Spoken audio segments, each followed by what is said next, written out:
하나님 말씀 시편 18편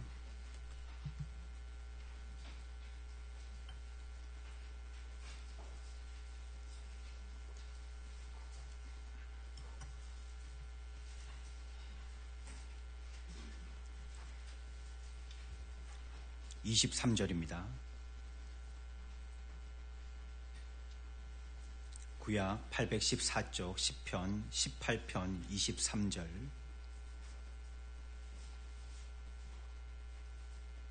또한 나는 그의 앞에 완전하여 나의 죄악에서 스스로 자신을 지켰나니 그러므로 여호와께서 내 의를 따라 갚으시되 그의 목전에서 내 손이 깨끗한 만큼 내게 갚으셨도다. 자비로운 자에게는 주의 자비로우심을 나타내시며 완전한 자에게는 주의 완전하심을 보이시며 깨끗한 자에게는 주의 깨끗하심을 보이시며 사악한 자에게는 주의 거스리심을 보이시리니 주께서 공고한 백성은 구원하시고 교만한 눈은 낮추시리이다. 아멘.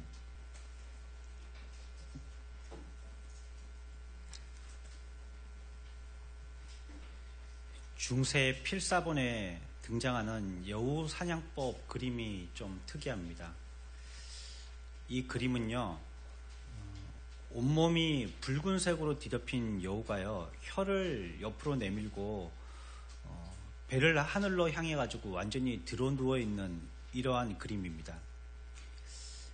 이 그림 속의 내용은요, 여우가 만약에 먹이를 사냥하다가 먹이를 사냥하지 못하여서 너무 배가 고프게 되어지면 자기 몸을 붉은색 흙이 있는 곳으로 가서 흙 목욕을 하게 됩니다. 그러면 온몸이 붉은색이 되겠죠. 마치 멀리서 보면 피를 흘리고 죽어있는 모양이 되는 것입니다. 그리고 숨을 참고서는요, 혀를 길게 빼서 땅에 들어 누워 있게 됩니다. 그러면 이제 하늘에 날던 새가요, 먹이를 찾다가 죽어있는 짐승을 발견하고는 이제 관심을 보이기 시작합니다. 그리고 누워있는 여우에서요, 멀찍이 내려앉아서 조심스럽게 여우가 있는 쪽으로 쫑쫑거리고 뛰어오게 됩니다. 한 곳에 머물러서 한참 살펴본 뒤에요, 그래도 여우가 움직이지 않으면 죽었다는 것을 확신하고요, 그 위에 다시 날아가 앉는 것입니다. 그때 여우는 재빨리 입으로 그 새를 낚아채서 잡아먹는 것입니다. 이것이 여우가 쓰는 속임수 사냥법입니다. 마귀도 육신의 욕망을 따라가면서 살고 있는 우리 사람들을 삼키기 위해서요, 죽은 척하고 기회를 엿봅니다. 무엇이 그가 쓰고 있는 속임수인지 우리가 바로 알아야 됩니다. 가장 속기 쉬운 대상은 우리의 안팎에 다 있습니다. 오늘 이 두 가지를 살펴볼 것입니다. 자신을 바로 알지 못하면 자신이 자기에게 속게 됩니다. 또 자신이 우리의 주변 환경을 바로 알지 못하면 주변 환경에 속게 되어집니다. 오늘은 스스로 속기 쉬운 몇 가지 잘못된 판단에 대해서 살펴볼 것입니다. 이 판단이 잘못해서 근거 없이 자기를 너무 실제보다도 낫다라고 생각한다든지, 아니면 반대로 실제보다 자기를 너무 못하다라고 생각하게 하는 이런 평가들이 모두 다 우리들을 속이는 속임수인 것입니다. 먼저 우리의 속에서부터 시작을 해보죠. 우리의 정욕에 대해서 바르게 판단을 해야 되겠습니다. 내 속에 있는 나의 욕심, 정욕입니다. 우리는 이 정욕을 이겨냈느냐의 여부를 우리의 자신의 성장의 기준, 이것을 판단하여서는 조금 위험하겠습니다.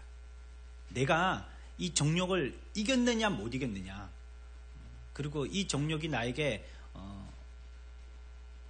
나는 지금 어떻게 다룰 줄 아느냐, 이것만 보고 나는 성장했다, 나는 이 신앙에서 어느 정도 이런 것들을 다룰 줄 아는 사람이기 때문에 지속적인 믿음을 가지고 있는 사람이다라고 스스로가 잘못 오판할 수 있는 것입니다.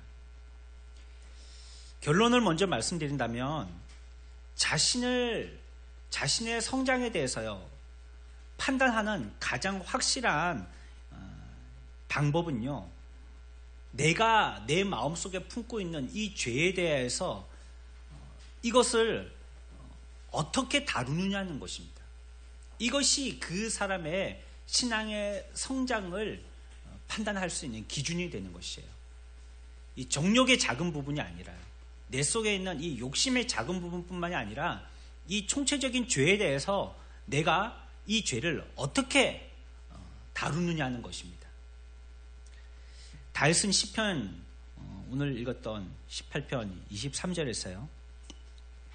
나의 죄악에서 스스로 자신을 지켰나니라고 얘기하고 있습니다. 죄악 가운데에서 다윗은요 자기를 지켰다라고 얘기하고 있는 것입니다. 그러니까 다윗이 믿음이 있는 사람이냐 아니면 다윗이 계속 신앙에서 성장하고 있는 사람이냐, 이거 우리가 볼 때에 그냥 어떤 한 정욕적인 부분을 다루느냐는 것으로만 끝이지 말고 다윗과 같은 이러한 고백을 할 수 있는지에 대해서 스스로 살펴봐야 한다는 것입니다. 다윗은 자기 자신이 죄악에 대해서 잘 다루었다라고 고백하고 있어요. 내가 죄악에서 나를 지켰습니다라고 고백하고 있습니다. 여러분들 어떻습니까? 여러분들은 여러분들에 대한 이 죄악에서 여러분들에게 도전해오든지 공격해오는 이 죄악에서 여러분들은 어째 좀 비슷한 싸움을 하고 계십니까? 아니면 싸움에서 영 지고 계십니까? 아니면 내가 지금 싸우는지 안 싸우는지도 모르고 계십니까? 이것이 내 신앙의 정도를 알게 해주는 척도가 되는 것입니다. 죄를 품고 있지만요, 그래도 회개하지 않고 우리가 하나님 앞에 예배하고 계속 할 수 있습니다. 기도도 할 수 있고 아무렇지도 않게 우리에게 맡겨준 일들을 할 수 있습니다. 하지만 그 사람은 신앙의 성장을 이룰 수 없습니다. 왜? 가장 중심적인 죄의 문제를 해결하지 않았기 때문입니다. 물론 우리가 하나님 앞에 나아가는 데는 죄만 해결한다고 되는 것은 아닙니다. 하지만 우리가 하나님 앞에 나가는데 가장 우리의 발목 잡는 중요하고도 긴급히 해결해야 될 일이 죄의 문제인 것은 분명합니다. 하나님 앞에 나갈 때는 죄뿐만이 아니라 하나님의 은혜도 반드시 필요하죠. 하나님이 우리들에게 은혜 주시지 아니하시면 우리가 어떻게 해볼 수 없습니다.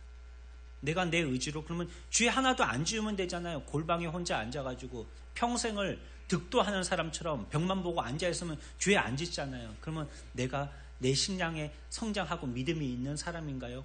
라고만 얘기할 수는 없는 것이지만, 하지만 이 죄의 문제를 잘 다룰 줄 아는 그 사람은 어느 정도 신앙에 자기 스스로를 다룰 줄 아는 사람이라는 뜻입니다.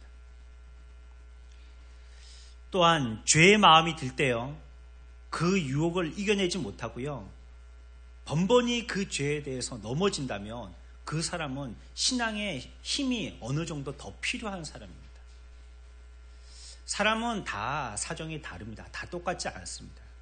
어떤 사람은 어떤 면에 약한가 하면 또 어떤 사람은 어떤 면에 강한 사람도 있습니다.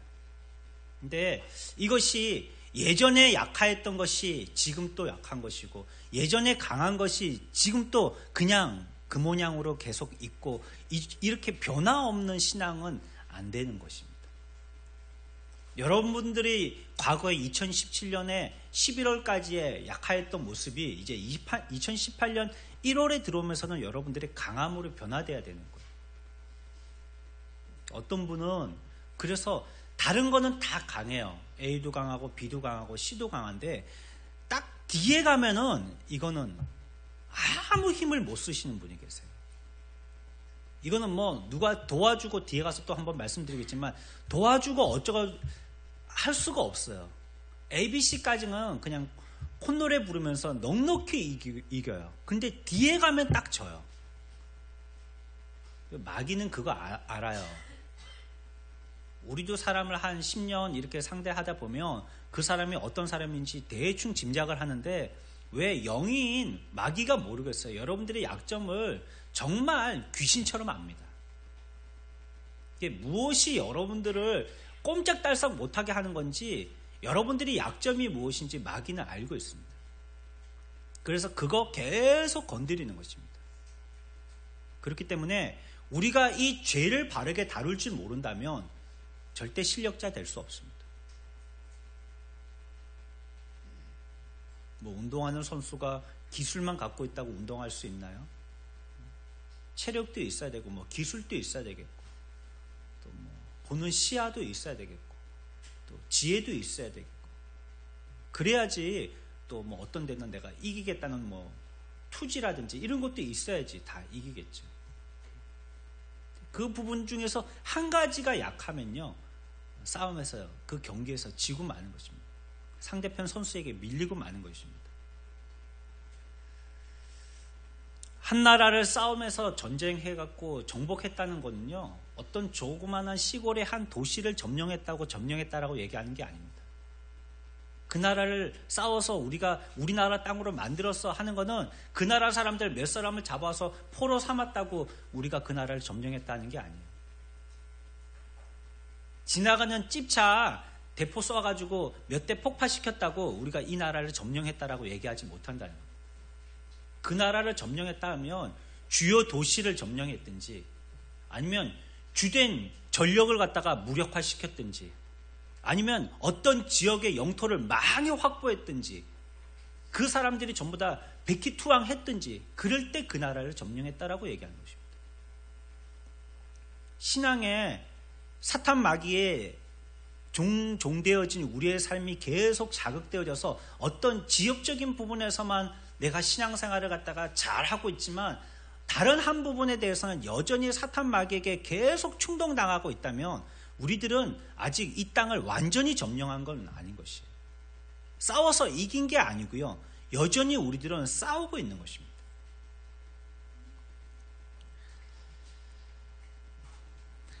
우리가 그래서요, 우리의 정욕적인 이 부분에 대해서는요, 내가 한 정욕의 부분을 싸워서 이겼다 할지라도 그 사람을 완전한 승리자로 얘기할 수는 없다는 것입니다. 자기를 잘 알아야 됩니다. 네, 뭐 하나 잘하는 것 있어서 뭐 그것도 없는 것보다야 낫겠죠. 하지만 그것이 이 하나님이 우리들에게 맡겨주신 나의 신앙의 터를 갖다가 완전 점령하지는 못한 것입니다. 또 한 가지는요, 우리의 바깥 부분입니다. 죄가 발동할 때는요, 내 속에 있는 것 갖고만 발동되지 않습니다. 어떻게 해야지 죄가 되냐면, 내 속에 있는 이 정욕하고 밖에 있는 외부 환경하고 짝짝꿍이 되어질 때, 그때부터 이제 죄의 행동이 나타나게 되는 것입니다. 그 외부적인 환경을 갖다가 무엇이라고 하냐면 유혹이라고 하는 것입니다. 죄는 그래서 정욕과 유혹이 함께 합작이 되어질 때 죄가 되는 것입니다.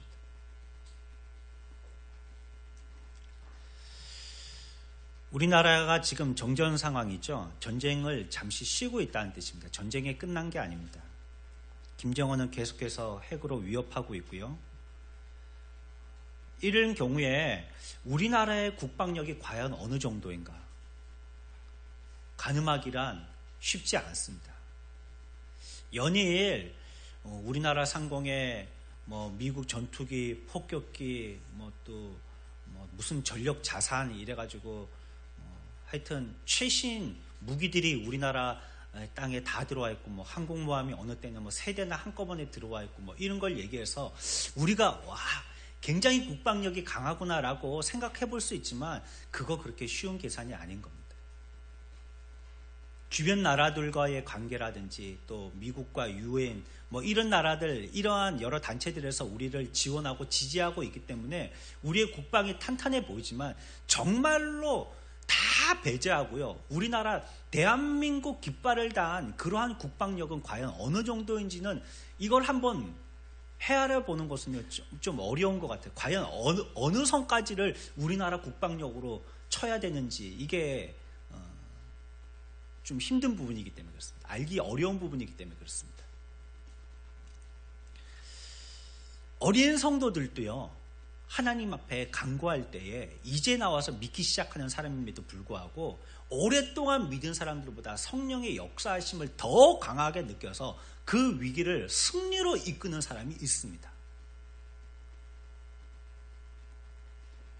오랫동안 신앙생활을 한 사람이 볼 때에는 그게 굉장히 대단해 보이기도 합니다. 그래서 나는 경험해보지 못하였던 그런 모습을 그 사람은 경험했다라고 하고 또 그것 가지고 계속 승전보를 울리기 때문에 대단한 눈으로 보게 됩니다. 하지만 또 어떤 한면으로 본다면 그 사람의 영적인 국방력이 과연 어느 정도인지는 정확하게 모르는 것입니다. 왜냐하면 그 위기의 때에 도와준 분들이 많기 때문에 그래요. 스스로 그 영적인 싸움에서 이긴 것이 아닙니다. 성령이 강권적으로 그를 붙들어 주셨거든요. 그러니까 내가 연약할 때 하나님이 나를 갖다가 물속에 빠져서 이제 숨막혀 죽으려고 하는 그런 사람, 손가락 끝만 물 밖에 나와 있는 그 사람을 잡아서 끌어내어 주시는 성령의 역사가 있기 때문에 과연 내 신앙은 어느 실력을 갖고 있는지에 대해서 바르게 평가하기란 이 또한 어렵다는 것입니다. 역대하 18장에 이런 얘기가 나옵니다. 남유다하고요 북이스라엘이 지금 우리나라 남북한처럼 갈라져 있을 때인데요. 어느 때는 이들이 마음이 합해졌던 때가 있습니다. 그 장면이 나오는 때가 역대하 18장에 나오는 얘기입니다. 남유다의 왕은 여호사밧이고요. 북이스라엘 왕은 아합이라는 왕입니다. 이제 아합이 가만히 보니까 저 옆에 있는 아람이라는 나라에서요 전쟁을 일으키려고 해요. 그런데 그 전쟁을 일으키려고 하는데 우리의 힘으로는 조금 감당하기가 어려울 것 같거든요.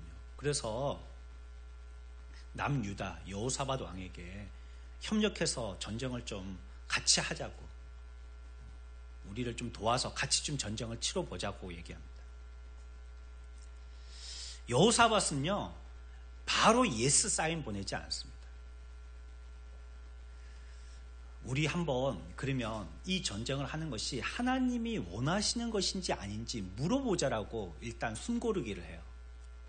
좋다. 그러면 한번 물어봅시다. 이래가지고요. 성문 어귀에 앉아서 거기에 보좌를 갖다가 이렇게 여러분들이 앉아있는 이런 의자를 갖다가 성문 어귀라면 그전에는 많은 사람들이 왕래하는 토론의 광장 같은 곳입니다.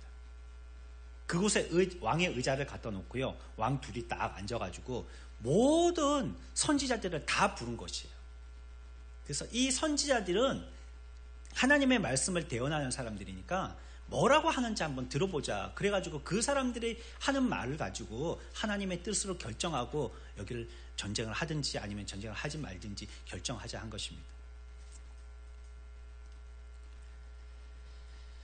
시드기야와 다른 선지자들은요 이구동성입니다. 길르앗 라못으로 올라가서 승리를 거두소서 여호와께서 그 성읍을 왕의 손에 넘기시리이다 라고 얘기합니다. 얼마나 왕들이 볼 때에 뿌듯하고 기분 좋고요. 또 사기 충천하겠어요. 싸우면 이긴다고 하니까 이 선지자들이 한 명이면 모르겠는데 전부 다 와가지고 그 많은 선지자들이 전부 다 전쟁하라고, 전쟁하면 이긴다고, 하나님이 우리를 도와주신다고 그러니까 마음이 이제는 안심이 좀 되는 것입니다.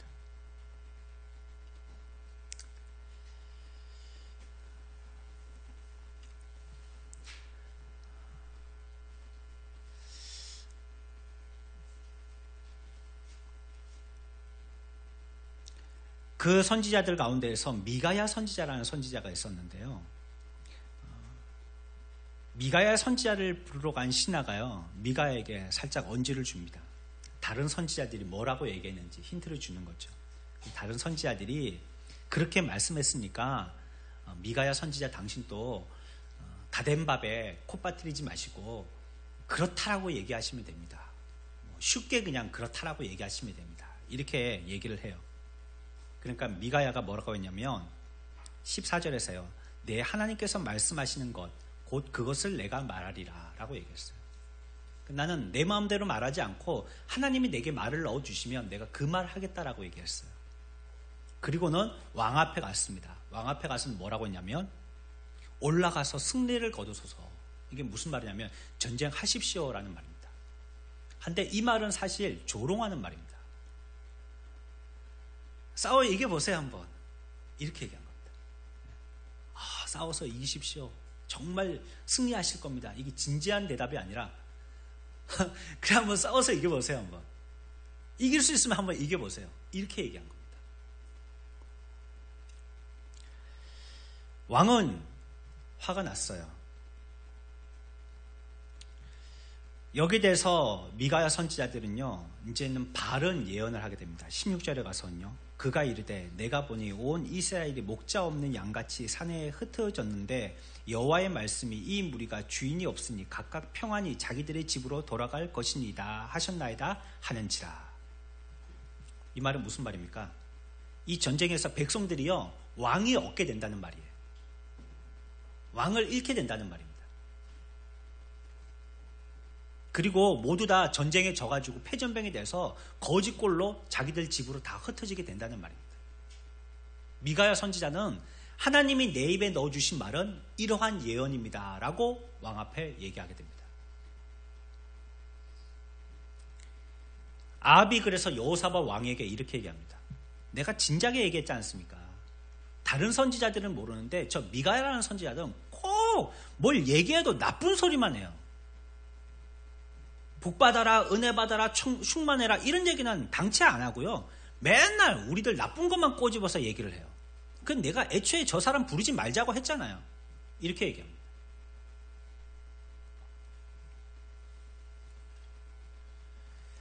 거짓 영에 속아서요, 예언을 하던 선지자 중에 시드기야 선지자가 뛰어나와가지고 미가야 앞에서 미가야 뺨을 때립니다. 야, 니만 선지자야? 그러면 우리들에게는 전부 다 하나님께서 거짓말했단 말이야? 니한테만 똑바른 말하고 우리들은 거짓말했단 말이야? 그러면서 그냥 달려오면서요, 그냥 뺨을 날립니다. 그리고 이 미가야를 갖다가 26절에 뭐라고 말씀하시냐면 고난의 떡과 고난의 물을 먹게 하라 하고 옥에 가두어 버립니다. 무슨 죄에 걸린 거죠? 괘씸죄에 걸린 겁니다. 바른 말을 했는데 그 말이 배알 틀려서 괘씸죄에 걸려서 감옥 가게 된 것입니다. 여러분들 잘 아시고 계시죠? 그래갖고 전쟁에 나갔습니다. 이 두 왕이, 북이스라엘과 남유다의 왕들이 아합과 여호사밧 왕이 합사해가지고 전쟁에 나가게 됐습니다. 근데 아합이 이상한 제안을 해요. 요번에 왕은 당신이 되십시오. 내가 왕 안 하겠습니다. 이 전쟁은 당신이 한번 치러보십시오 하고 아합이요, 여호사밧 왕에게 왕복을 입히게 됩니다. 나는 그냥 병사복 입고 싸울 테니까 당신이 왕이 되십시오. 이랬던 거예요. 그리고 이제 전쟁에 나가게 됩니다. 그런데 이 적군 아람 군대 지휘관들이 모여서 참모 회의를 하는데 이렇게 얘기해요. 다른 쫄병들하고 싸우지 마. 싸우니까 힘만 빠지고 아무 소용도 없대. 로켓맨만 잡아. 요즘 많이 쓰는 말이죠. 로켓맨만 잡아. 그렇게 얘기한 겁니다. 이 대장만 잡으라는 거, 수장만. 다른 데 힘 빼지 말고. 한참 전쟁이 치열한데요, 아람 군대의 전차 부대장이, 병거 부대장이에요. 이 사람이 저 멀리에 왕의 옷을 입은 왕이 지금 전쟁을 하는 걸 보게 된 거예요. 그래서 그에게 달려가서 죽이려고 칼을 뽑았습니다. 누구죠? 이 왕의 이름은 여호사밧 왕이에요. 사실은 아합 왕을 죽이려고 전쟁에 뛰어들어서 지금 북이스라엘에 아합을 죽이려고 아람 군대가 혈안이 돼 있는데, 죽이려고 탁 칼을 뽑아서 보니까는 그 왕은 옷만 왕의 옷을 입고 있지 사실은 그 안에는 아합이 아니고 누구라고요? 여호사밧인 거예요. 유다 왕인 거예요. 이때 여호사밧이 이렇게 합니다. 소리를 지르매 31절에 여호와께서 그를 도우시며 하나님이 그를 감동시키사 그를 떠나가게 하신지라. 병거의 지휘관들이 그가 이스라엘 왕이 아님을 보고 추격을 그치고 돌아갔더라 라고 얘기했습니다. 칼이 목을 딱 치려고 그러는데 여호사밧이 주여 하고 소리를 친 겁니다. 하나님 살려주세요 그런 거예요. 나 이제 죽었습니다 한 겁니다. 정말 자기가 죽을 줄 안 거죠. 나 죽습니다 살려주세요 이랬다는 것입니다. 그랬더니 하나님께서 그 전차 부대의 부대장의 마음을 감동시켜서 이렇게 해서 그냥 손에 힘만 빼면 죽이는 거 아닙니까? 전쟁이 지금 사람 죽이러 나간 거지 뭐 자선 뭐 봉사활동하러 나간 게 아니잖아요. 그러니까 내려치는 힘 가지고 그냥 내려치면 이 여호사밧 왕은 죽는 겁니다. 그런데 하나님이 그 부대장에게 자비를 베푸셨대요. 그래서 친 칼을 다시 거둔 겁니다. 손만 힘 빼고 그냥 뚝 치면 그냥 죽는 건데 이걸 구태여 힘을 다시 주고 걷게 하신 거예요. 그래서 그 왕이 여호사밧 왕이라는 걸 확인하고요. 그 왕을 죽지 않도록 하셨다고 하나님이 그렇게 하셨다는 거예요. 뭐 할 때요? 여호사밧이 뭐 할 때요? 소리 지르매. 소리 지르매. 으악! 이런 비명이 아니겠죠. 하나님께 도와달라고 하나님 도와주세요! 막 이런 소리를 친 것이겠죠. 하지만 아합 왕은요. 적병 중에 누가 화살을 쐈어요. 근데 화살을요 겨냥하고 이렇게 팍 쏜 게 아니에요. 에라 모르겠다 아무나 재수없는 놈 맞아라 하고 평 하늘에 대고 쏜 거예요. 근데 이게 날아가가지고 누구를 맞았습니까? 아합 왕을 딱 맞춘 거예요. 아합 왕이 방탄조끼 입고 나갔거든요. 방탄조끼 딱 입고 나갔단 말이에요. 죽으면 안 되니까. 그런데 해필이면 그 화살이 방탄조끼에 맞았으면 안 죽었겠죠. 근데 방탄조끼 사이에 맞은 거예요. 맞추려도 그거 맞추기가 힘든데 하나님이 희한하게 하신 겁니다. 아무나 맞으라 하고 공중에다 쐈는데 그게 떨어지면서 아합 왕 이 갑옷 사이에다가 명중을 시켰어요. 그래서 바로 즉사하게 됩니다. 즉사는 아니죠. 다 죽어가서 막 피를 철철 흘리고 있으니까 자기 운전병을 불렀습니다. 나를 빨리 병원으로 후송하라고. 내 지금 화살 맞았으니까 치료하게 빨리 후송하라고. 그런데 그날 전쟁이 너무 치열해가지고 후송하려고 이 아합 왕이 탄 이 전차를 갖다가 뒤로 뺄 수가 없는 거예요. 뭐 어디 틈이 나야지 치고 나가죠. 결국 시간을 다 허비하고 골든타임을 놓쳐버리고 아합 왕은 그 전장에서 피 흘려 죽게 된다. 원래 전장에서 아합 왕은 죽게 된 거죠. 여호사밧이 그 전쟁에 휘말려서 자기가 죽을 뻔했지만 결국 아합 왕이 죽게 된 것입니다. 자, 이제 이 장면을 보고 우리가 생각해야 될 것이 있다. 여호사밧이 죽기 직전에 나 살려주세요 라고 소리 질렀다 했죠. 그러면 이 여호사밧이 과연 강한 하나님의 백성이라고 우리가 진단해야 되느냐는 말입니다. 소리 질렀더니 하나님을 살려주셨잖아요. 어디에서 살려주셨어요? 어디에서요? 전쟁 한가운데서 살려주셨잖아요. 그리고 어떻게까지 했는데 살려주셨어요?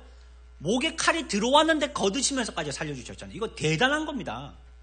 예? 전쟁 가운데서 그 중에는 다 죽고 태반은 다 시체가 되는데 살려주신 것도 고마운데 목에 칼까지 들어왔다가 다시 거쳐갖고 살렸으니 이거 대단한 거 아닙니까? 그러면 여호사밧의 믿음을 우리가 평가할 때, 야, 이 사람 믿음 좋구나라고 우리가 외모로 볼 때는 이 큰 환난에서 건진받았으니까, 그것도 주야라고 불렀을 때 건진받았으니까 이 사람의 믿음을 대단하다라고 생각해야 되느냐 말입니다. 여러분들 어떻게 생각하세요? 여호사밧의 믿음이 강한 믿음의 백성이라고 우리는 인정해야 되나요? 성경은 그렇지 않다라고 얘기합니다. 만약에 여호사밧이요 강한 하나님의 백성이었으면 이 전쟁 자체에 참여하지를 말았어야 됩니다. 올바른 선지자의 얘기를 듣고 전쟁을 안 치렀어야 됐다는 말입니다. 어떤 사람이 제일 강한 사람입니까? 전쟁에서 많은 군대를 동원해서 적의 나라를 갖다가 내 수중에 내 거 삼는 그런 사람입니까? 자기를 이기는 사람입니다. 자기의 마음에 동요하지 않고 자기를 극복하는 사람이에요. 많은 사람들 가운데 팔랑귀가 되어서 여호사밧은 아합 왕의 술책에 넘어가 버린 거예요. 그리고 안 치러야 될 전쟁이 치러져서 잘못하면 진짜 죽을 뻔한 것입니다. 그리고 진짜 이 여호사밧이 강한 왕이었다면 전쟁에 나가서 거기서 계속 전쟁을 이끌고 이겼어야 될 것입니다. 근데 어떤 모습에서도요, 겨우 죽을 뻔하고 살았지 이 여호사밧이 전쟁을 승리로 이끌었다라고 얘기하지 않았습니다.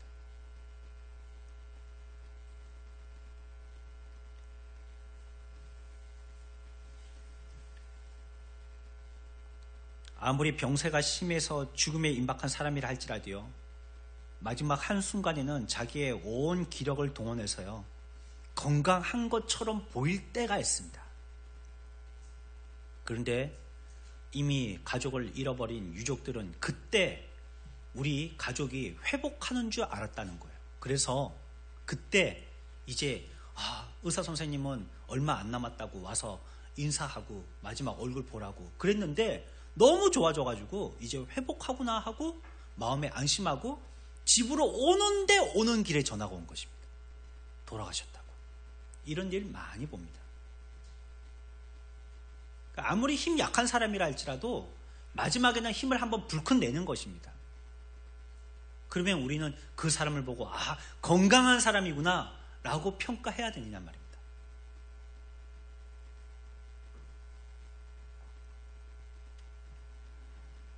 다른 한편으로는요, 영적으로 우리가 성숙했다 할지라도요, 진짜 성숙한 사람이라 할지라도요,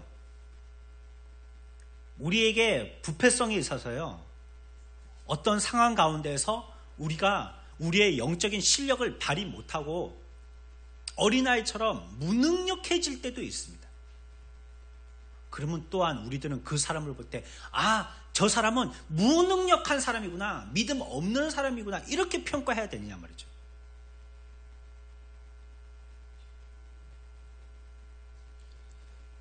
우리나라 정성경찰서예요. 강원도예요. 지난해 관할 지역의 자살자를 포함한 변사자가 54명입니다. 그 중에서 자살자는 21명입니다.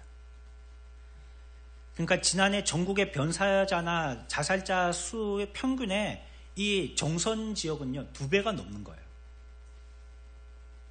이 지역의 모텔이나 공공 화장실에는요 슬픈 관행이 있는데요, 주인이든지 관리인든지 문을 두드린 다음에 안에 답이 없으면요 곧바로 강제로 문을 따고 들어가는 것입니다.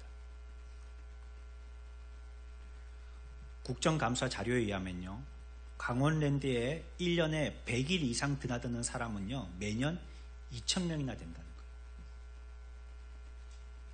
1년에 100일, 1년에 며칠이죠? 365일이죠. 그 중에 100일 이상 드나드는 사람이, 그것도 직장인이 2,000명 된다는 거예요. 그렇다면 이 사람은 1년의 반은 거기 있다는 겁니다.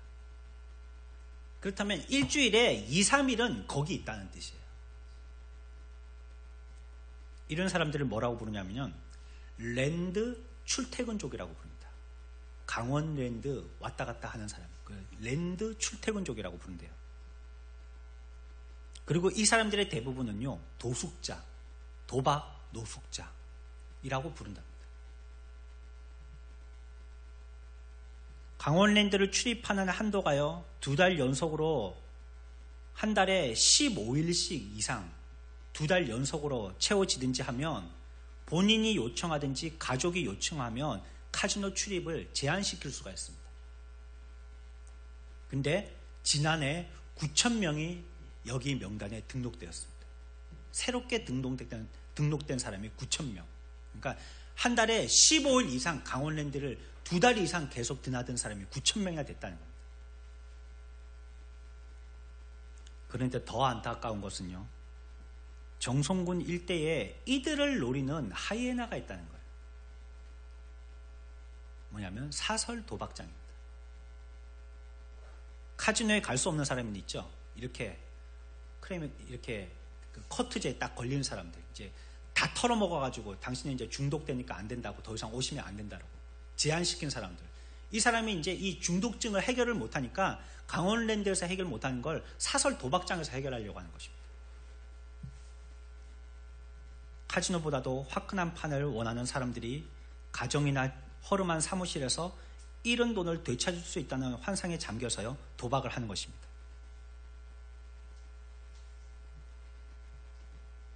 이들은 어째서 실패를 이와 같이 거듭하면서도 계속 이 중독에 노출되어서 계속적으로 도박을 하는 것입니까? 이들은요, 과거에 아마 한 번쯤 도박을 해서 큰 돈을 따본 경험이 있기 때문입니다. 언젠가 한번 여러분들 화투 칠 줄 아세요? 예, 발가락만 들어보세요. 한번. 그러면 화투 칠 줄 아시는 분. 예. 명절 되면 뭐 이렇게 모여가지고 가족들끼리 뭐 합니까? 예, 뭐 그런 거 하잖아요. 가라 하고 서라 하고 그런 거 하잖아요. 그렇죠? 점수 막 맞추고 이런 거 하잖아요. 예. 저는 우리 할머니한테 민하토는 배워봤습니다. 그냥 치는 거 있죠? 땡땡 치는 거 이런 거. 청단 뭐 맞나? 아직도 그런 거 하나 모르겠네. 그런 거는 배워봤습니다. 근데 뭐 가라 서라 이런 건 못 배웠습니다. 이거 하다 보면요, 한 번 따면요, 뭐 10에 10원씩 뭐 이래가지고 막 150원 따고 200원 따면 여기 재미가 나서 자꾸 하려고 하는 겁니다. 근데 첫 판에 읽고 두 판에 읽고 셋째 판에 자꾸 읽는 사람은요, 에이 재미도 없네 하고 그냥 던져버리고 안 합니다. 이런 도박에 중독된 사람들을 과거에 언젠지는 모르지만 한 번쯤은 따본 경험이 있는 사람들입니다. 여러분, 어쩌다가 우리들도요, 큰 경험을 하기도 합니다. 하지만 정말 어쩌다 가끔 오랜만에 처음으로 체험한 것입니다. 그런데 그것이 우리들에게 도박과 같이 유혹이 될 수 있는 것이에요. 한 번 했던 그 경험이 내가 그런 사람이라고 스스로를 갖다가 오판하게 할 수 있는 것입니다. 예전에 나는 그런 은혜를 받은 사람이고 그런 경험을 한 사람이고 그것을 안 사람이기 때문에 지금 또 그런 사람이라고 스스로를 생각할 수 있다는 겁니다. 그래서 끊임없이 그때 땄던, 한 번 땄던 그때를 회상합니다. 그리고 지금 자신만만해요. 오늘 가도 딸 수 있을 거라고 생각하는 겁니다. 마음의 준비를 안 하고요. 하나님이 원하시는 예배의 모습을 갖추지 않고요. 그냥 오는 것입니다. 예전에 땄던 기억이 있기 때문에. 예전에 그렇게 한번 큰 은혜 받은 경험이 있기 때문에. 오늘 가면 또 그 경험을 할 수 있으리라고 도박의 마음을 가지고 오는 것입니다. 이 사람은 강한 믿음의 사람입니까?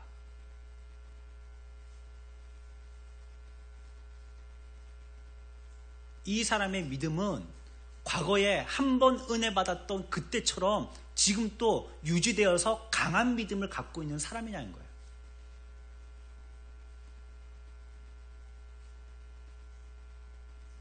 우리가 하나님 앞에 은혜 받고 예배하는 것은요, 영적으로 지속적으로 해야 됩니다.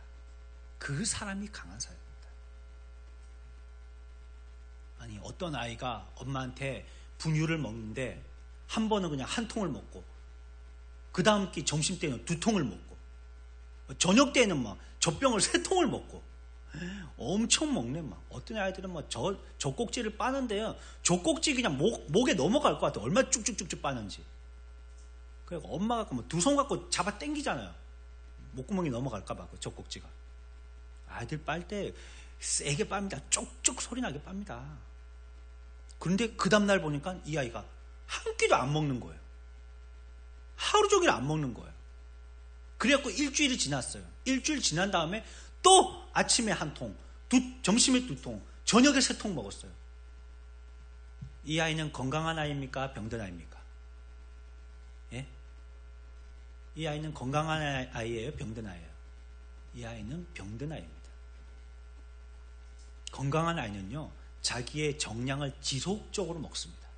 그리고 조금씩 양을 늘려가죠. 그리고 이제 그게 떼지면 이유식도 먹고요. 이제는 엄마가 주는 밥알 한 알, 2알 이거 이제 재미로 먹다가 나중에는 자기 손으로 밥 퍼먹고 국 퍼먹고 뭐 김치 먹고 오만 거 떼만 거 다 먹는 겁니다.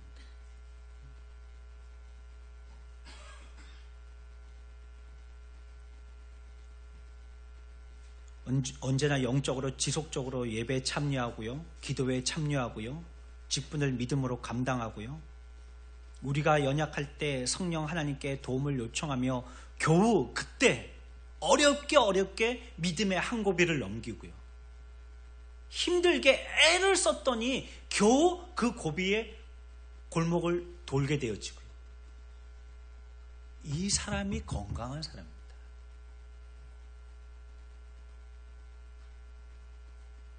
우리들은 오해하고 있을 때가 있다는 겁니다. 내가 이렇게 힘들게 신앙생활을 하니까, 꾸역꾸역 믿음생활을 하니까, 어때 김 집사님은, 박 집사님은 저렇게 신앙생활 멋있게 잘한다고 가족들도 온 가족이 다 나와서 예배드리고 저렇게 잘들 믿는데 나는 왜 내 모양이 이 모양 이 꼴이야? 왜 5년 10년을 믿어도 왜 내 모양이 이 모양 이 꼴이고 뭐 세상에 일도 되는 일이 없어? 어째? 스스로를 못 믿고 있다고 시대에 빠질 수 있다는 거예요. 오해하는 것입니다. 반대도 얘기했죠? 한 번 은혜 받은 거 가지고 내가 막 세상 천지를 다 얻은 것처럼 이제 은혜 받았으니까 이 은혜는 영구적이야. 앞으로 계속 그렇게 될 수 있을 거야. 하고 이제 신앙에는 게으름을 피우기 시작하는 겁니다. 누가 강한 사람이고 누가 약한 사람입니까? 어떤 사람은 없음에도 불구하고 많이 가졌다라고 얘기하는 사람이 있고요. 어느 사람은 지금 잘하고 많이 가지고 있음에도 불구하고 없다라고 생각하는 사람입니다. 어떤 사람이 바르게 잘하는 사람이죠? 둘 다 잘못하고 있습니다.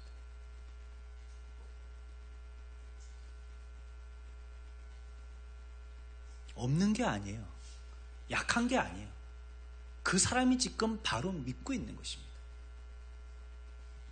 그래서 스스로를 오판하는 것은요, 여러분들의 신앙을 앞으로 지속적으로 잘 할 수 있는지 못하게 하는지에 대한 분명한 결과를 여러분들에게 제시하게 됩니다. 내가 나를 어떻게 평가하고 있는지. 자기가 지금 대전에서 부산 가는 차를 타고 있으면서 야 나는 서울 가 속으로만 확신을 갖고 있는 거야. 난 서울 갈 거야. 분명히 이 차는 서울 갈 거야. 내려보니까 부산 터미널이에요. 어떤 사람은 서울 가는 차를 타긴 바로 탔어요. 아 이거 아니면 어떻게 하지? 이거 아닐 수도 있을 건데. 차에서 대전에서 서울까지 한 2시간쯤 걸리죠. 2시간 반이나 걸리나요? 고속버스 말이죠. 내내 버스 안에서 평안함은 없고요. 못 가면 어떡하지? 서울이 아니면 어떡하지? 이거 내가 낯선 풍경인데 여기 아닐 수도 있겠는데 보니까 뭐 부산집 간판도 보이고 막 통영집 뭐 그런 것도 보이고 뭐 여기 진주집 뭐 이런 것도 보이고 간판이 왜 전부 다 이런 이름이지? 내가 잘못 가고 있는 게 아니야? 둘 다 잘못하고 있는 겁니다. 지금.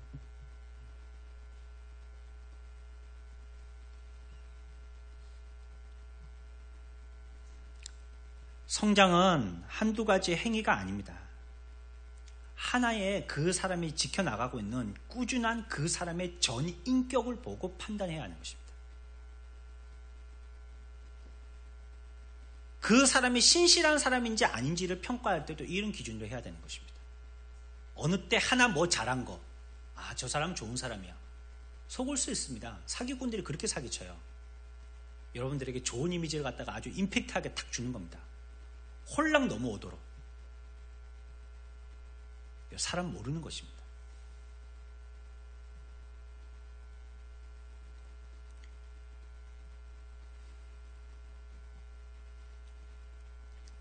그래서 우리들은요, 우리의 마음속에 오해하지 말아야 할 것들이 있는데 이걸 기억해야 합니다. 우리의 마음에는요, 늘 부패성이 존재하고 있다는 거 이거 기억하셔야 돼요. 마귀는요, 우리를 시험할 때 새로운 마음을 주입해서 우리를 시험하는 게 아니라는 거예요. 여러분들 속에 여러분들이 연약함, 부패성 갖고 있다는 거 여러분들 아셔야지 돼요. 저거나 신앙생활 조금 하신 분은 나의 부패성 나는 알고 있어. 여러분들이 다 알고 계세요. 그런데 마귀는요, 뭐 새로운 물질을 여러분들에게 다시 넣어주는 게 아니고요, 그 부패성을 구정물을 일으키듯이 일으키는 것입니다.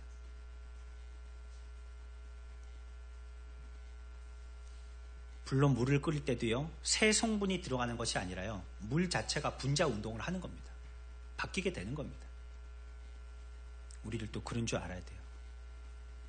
내 속에 부패성이 있어서 이와 같이 격동되는 것이구나. 두 번째 우리가 알 것은요, 현재나 과거를 비교해 보았어요. 부패성이 발동하는 것에 대해서 오해하지 말아야 된다는 거예요.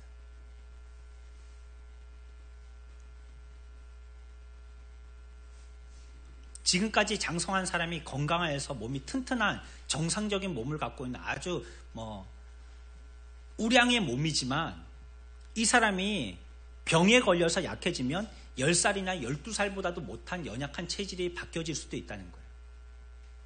병에 걸렸을 때는.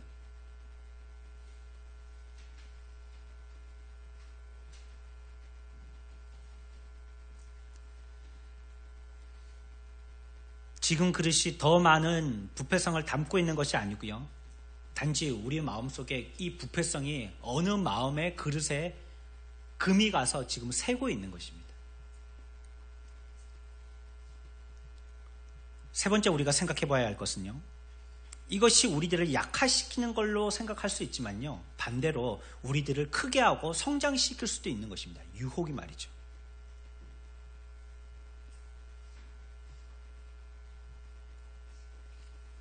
어떤 사람이 격분하여서 순간적으로 어떤 일들을 할 때 괴력을 발휘하기도 하지만요. 격분이 사라지고 나면요. 다시 예전의 모습으로 돌아가서요. 오히려 육신은 더 약해지고 한 차례 홍역을 치른 죄의 몸은요. 은혜의 소생을 바라게 되어지죠. 약해졌으니까 하나님 앞에 은혜를 구하게 된다는 것입니다. 한번 약해져 버렸기 때문에. 그래서 사람들은 한번 시련을 겪고 나면요. 성장하게 되어집니다.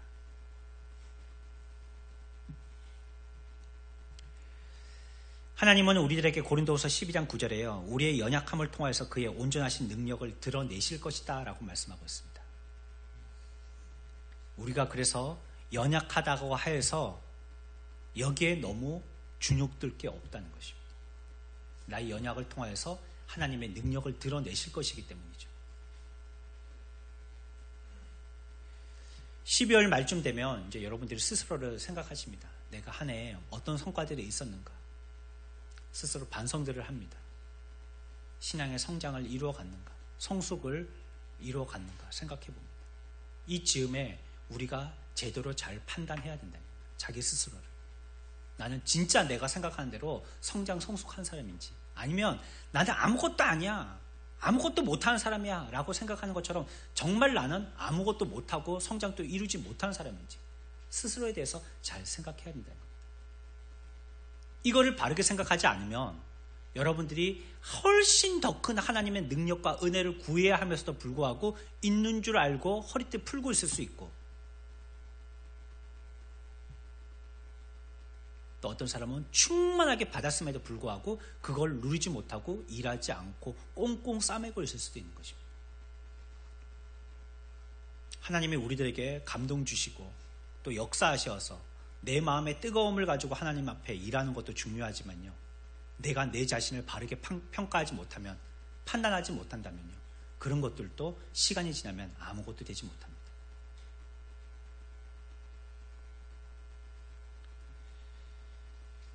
이 시간에 우리가 하나님 앞에 한번 기도하겠습니다.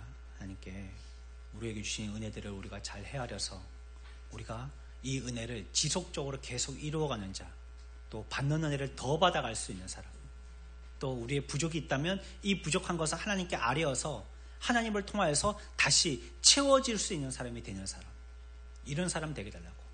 사탄 마귀는 여러분들의 이러한 맹점들을 공격하여서 아무것도 할 줄 모르는 사람이라고, 또 어떨 때는 굉장히 잘하고 있는 사람이라고 우리를 넘어뜨립니다.